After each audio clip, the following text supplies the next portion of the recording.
可以咯。即係時間都比較晏啦，都辛苦晒大家。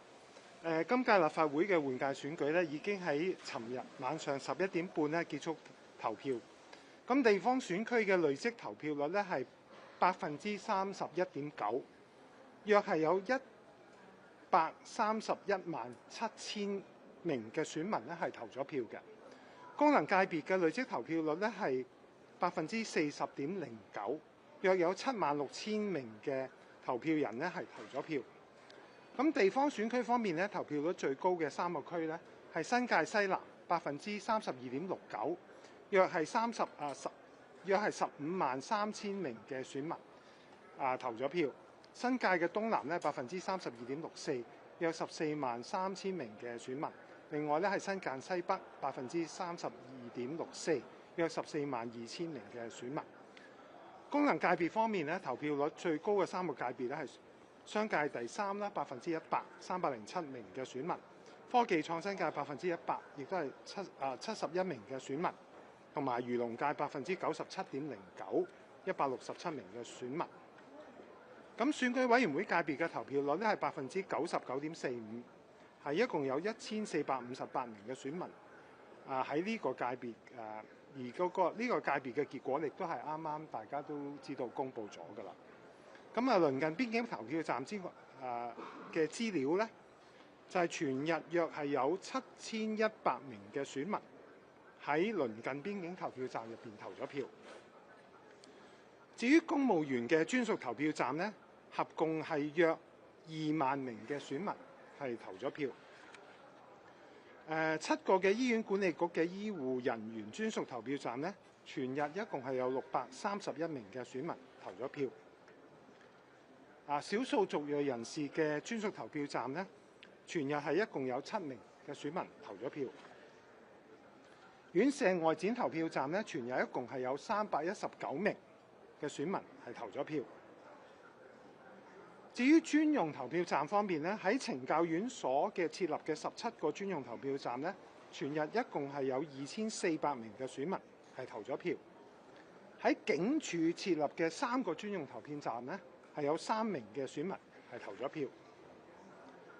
咁關於點票方面啦，咁大家剛才都見證咗咧，政制及內地事務局長曾國偉同我同埋2名嘅選管會嘅成員咧，石丹理教授同埋文本及資深大律師咧，就已經喺中央點票站咧開啓呢個嘅票箱。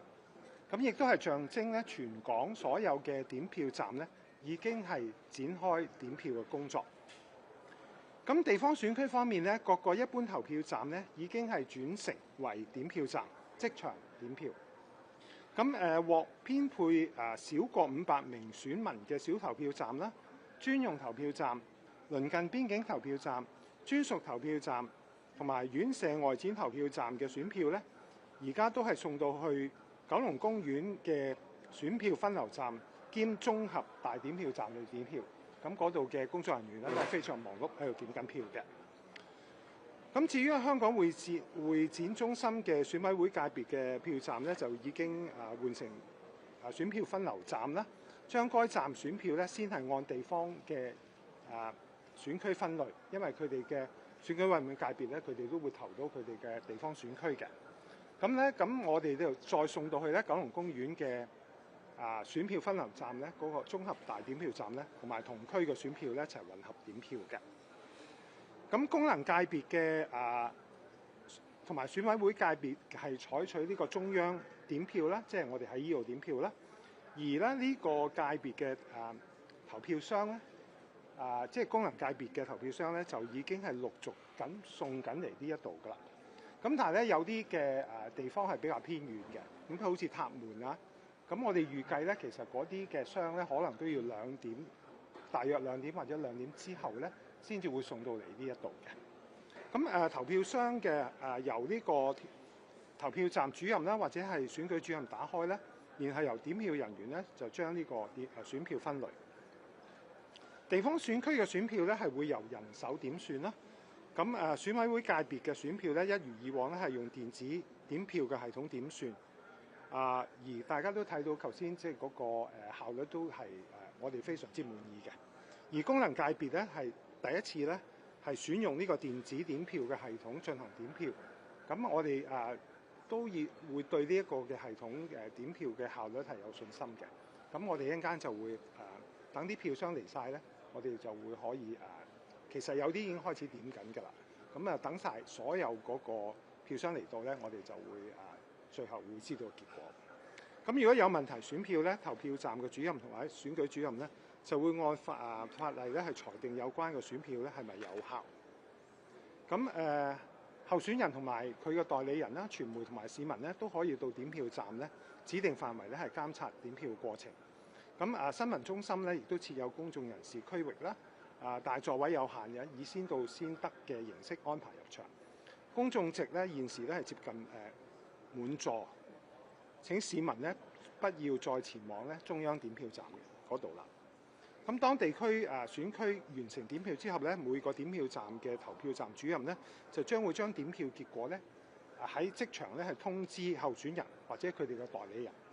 咁核實咧同一個地方嘅選區所有點票站嘅點票嘅結果之後咧，選舉事務處咧就會將整體嘅點票結果咧通知喺會展嘅中央點票站裏邊嘅選舉主任。並由選舉主任咧喺新聞中心咧宣佈呢個選舉結果。至於功能界別同埋選委會界別咧，喺點票結果之後咧，就會經過呢個數據資料中心核實點票結果之後咧，選舉主任咧亦都會通知在場選舉嘅候選人咧同埋佢嘅代理人咧點票結果。呢個都好似讀嚟都多餘嘅，因為我哋都宣佈埋結果啦已經。選舉主任咧，其後咧就會喺新聞中心，好似頭先咁啦，大家睇到啦，會再次咧宣讀呢個嘅選舉結果。所有選舉結果咧會陸續上載去選舉網站啦，同埋以新聞嘅稿嘅形式發布。咁工作人員咧會盡快完成點票啦，咁請各位係耐心等候呢個選舉結果。投訴全日投訴嘅數字，咧，選管會選舉主任同埋投票站主任咧。喺投票日全日咧，共係收咗457宗嘅今次選舉有關嘅投訴。咁投訴主要咧係關於咧喺私人同埋政府嘅樓宇進行競選活動係122宗，投票安排63宗，選舉廣告係58宗。大部分嘅投訴已經獲有關單位處理，而其餘嘅投訴咧，我哋會盡快跟進。好啦，今日要同大家匯報非常之長嘅一啲資料啦。咁就我報告完畢。咁係。咁可唔可以請教下咧？今次功能界別都用電子點票啦，咁預計個效率會高幾多咧？同埋而家即係見到選委界別都係較上年係變咗咁快嘅，係咪都仲有信心功能界別結果都可以喺幾年之前可以公佈㗎？嗱，其實我諗我哋有信心對嗰個系統係嗰個效率係有信心嘅。但係咧，因為我哋嗰個功能界別咧，我哋全港都有票站嘅，咁所以咧運送票站嚟呢度係有一個時間嘅。咁我頭先都想講過啦。咁其實咧我哋最後個票站，我哋預計都可能要2點或者過咗2點之後先嚟到。咁我哋入機點票，咁仲有問題選票，我哋希望會盡快喺數小時內咧係可以公佈嘅。咁但係我哋對嗰個嘅而家所有嘅點票工作咧，而家都係進行暢順，亦都係我預計嘅時間之內。咁我哋好希望咧喺希望大家唔需要等咁耐啦，就會知道個結果。咁我哋希望喺數小時之內咧係可以將所有嘅結果公佈。咁但係呢個都係我哋而家有信心啦，我哋都係朝住呢個目標去做。咁所以其實我哋一般都唔會去預計嗰個嘅時間嘅。但係今次我哋都對我哋嘅系統有信心，咁而我哋亦都監察咗而家嘅點票嘅進度咧，都係合乎我哋嘅預計或者預算範圍之內。咁我哋希望大家唔需要等咁耐，喺數小時之內咧係可以完成晒整個嘅點票工作。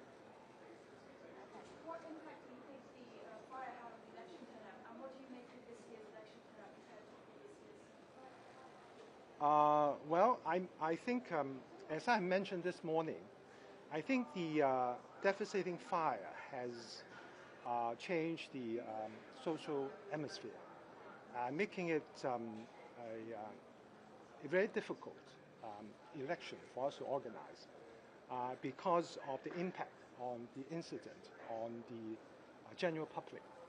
I cannot assess the impact, but I think to a certain extent, we will not comment on the turnout rate. But I must say that we are encouraged that under this social atmosphere, a total of about 1.3 million voters walk out to vote. For this, I think it's show a very positive sign that despite the very heavy social atmosphere, that I think show the positive side of the public. So that's why we are very encouraged by the number of voters who actually turn up to vote.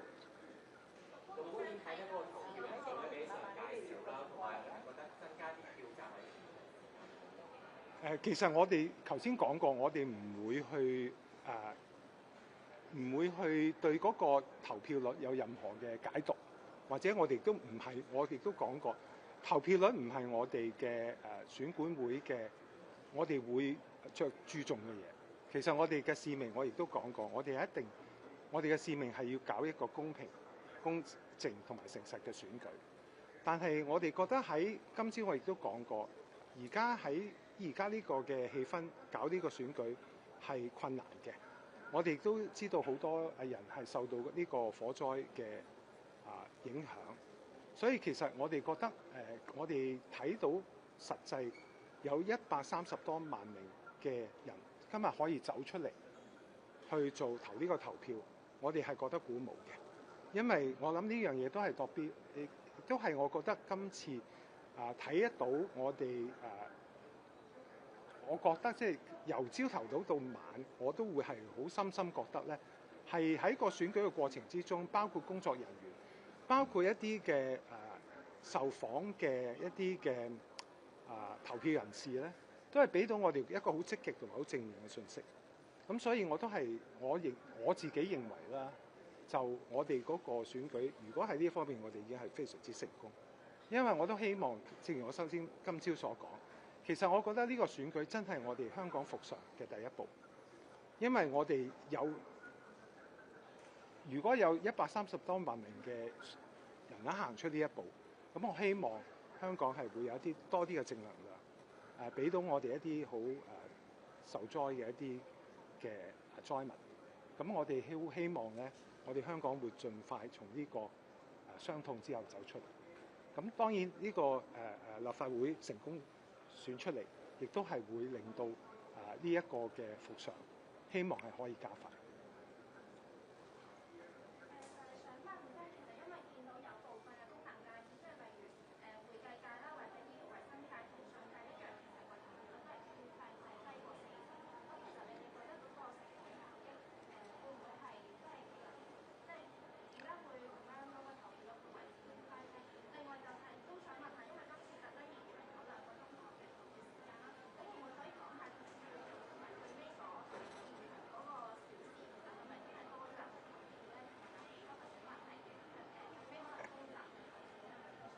咁關於第一個問題咧，我諗我就唔會再詳細解，因為頭先我都講過啦，我哋唔係對個投票率，我哋唔係我哋選管會嘅職責嘅範圍，我哋係要搞一個公平嘅選舉，而個選舉嘅制度亦都係唔係選管會冇任何嘅角色嘅，咁即係佢個功能界別嘅點分配咧，亦都係咁，所以我哋係唔會去解讀嘅。咁關於第二個問題問個時間。第1個小時同最後個小時。咁我諗其實呢個我哋都係需要分析啦。咁但係其實咧，我諗去睇咧，其實可能呢個真係一個便民嘅措施嚟嘅。我哋睇到有啲市民真係可以佢哋因為佢哋長時間工作咧，佢哋真係因為咁樣咧加長或者係呢個時間係幫到佢。我成日覺得呢啲唔係一啲所謂谷票嘅措施嚟嘅，因為佢如果唔投票，佢就唔投㗎啦。你加到24小時，佢都唔會投。但係我哋真係可以方便到一啲咧，因為佢工時間長，亦都我真係聽到咧，頭先有啲訪問咧，係有啲人真係因為北上，佢可以翻到嚟投票。咁所以其實我諗呢個係一個便民嘅措施。咁但係呢個便民嘅措施亦都要考慮到個成本嘅。咁所以我諗我哋都要真係去檢討一下嗰個成效，真係分析下啲數據有幾多人。咁當然最後嘅投票時間都係我相信，譬如我哋都會有適當嘅諮詢嘅。其實我相信立法會都會可能對呢啲有啲意見嘅。咁所以我哋都會聽下第時嘅意見係點樣樣，我哋先至會決定最終嘅方案。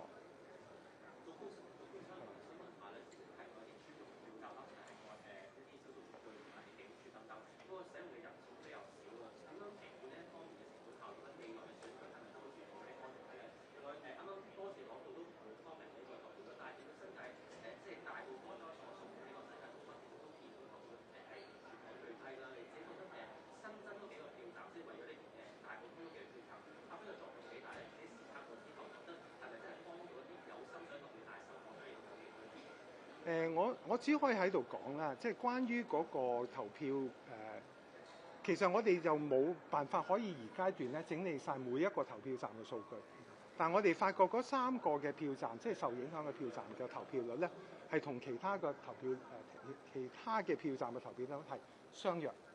我只可以俾到咁多資料俾大家，咁所以咧就我哋只咁多資料咯，我就唔想解讀任何嘢。咁但係我只會話我聽到有啲受災嘅選民出嚟投票，咁我諗呢樣嘢都證明佢哋咧係有啲災民咧係對立法會係有期望，佢哋係想出嚟咧係想立法會幫佢發聲嘅。咁但係其餘啲嘢話有冇影響，我諗亦都唔係由我可以解讀得到。咁所以咧我諗我答到你呢個位置，仲有冇一個問題？嗱。其實就我哋一定會檢討嘅，即係少數族大家都睇到，其實少數族裔嗰個投票站嘅嗰個人數係比較少嘅。咁當然我哋會考慮，即係會唔會保留咧？呢個一定係一個重要嘅考慮因素。咁我亦都頭先講過啦，其實我哋都覺得我哋自己去睇過呢個港珠澳大橋咧，同埋呢一個嘅機場咧，我哋都覺得呢個其實係一個幾好嘅位置。咁因為發覺即係好多人咧，真係今日有港珠澳翻嚟咧，佢覺得喺呢個站投票係方便嘅。佢有啲嚟到先知道有呢個票站投票咧，佢有啲係想要求改翻喺即日喺個改翻投票。咁即係話咧，其實如果呢啲方便到呢啲嘅人士咧，咁其實我哋會考慮。但係當然即係其實今日我哋都好多謝選舉事務處咧，好多同事咧，因為要臨時更改呢個嘅票站咧，亦都係因為咁做咗好多功夫。所以之前我哋都好難擔保一定可以做得到，因為真係好視乎有幾多人要求。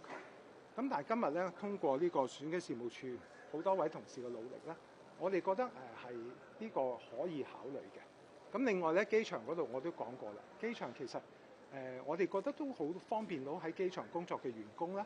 我哋好多或者係用嘅人士，其實同埋我真係覺得有一個好處。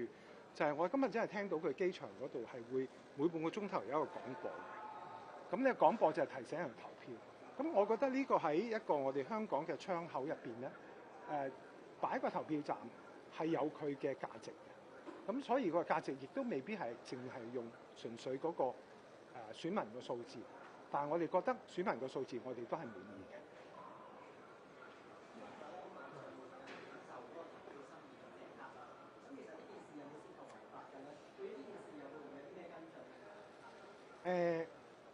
其實喺法律上就冇兩個原因，係咯，即係唔係我諗佢賣嗰個賣嗰個其實就我諗你攞咗個贈品你要賣，我哋都唔可以阻止。但我哋梗係唔會希望佢梗係攞到個心意卡就係為咗自己用啦。咁即係但係呢樣嘢我諗喺法律上我哋又唔可以阻止佢咁做。咁所以就我成日講最好你想攞張心意卡就自己去投票。我記得呢個喺上一次嘅選舉我都答過。如果你想攞呢張心意卡，最好自己去投票。多謝大家。唔該晒。留意到咧，即係網上有啲機構員工咧反映話，即係公司上司要求佢哋即係全部自己用投票啦。其實你有冇幾多時間要做或者有收到投訴？我哋有冇投訴啊？冇。我哋當然收到投訴，我哋會處理啦。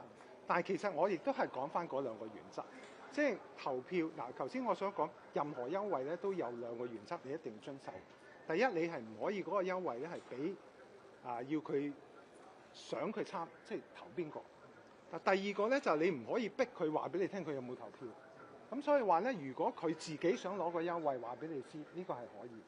但係如果你逼個員工話俾你聽你有冇投票，咁呢個就係違反咗投票保密自主嘅原則。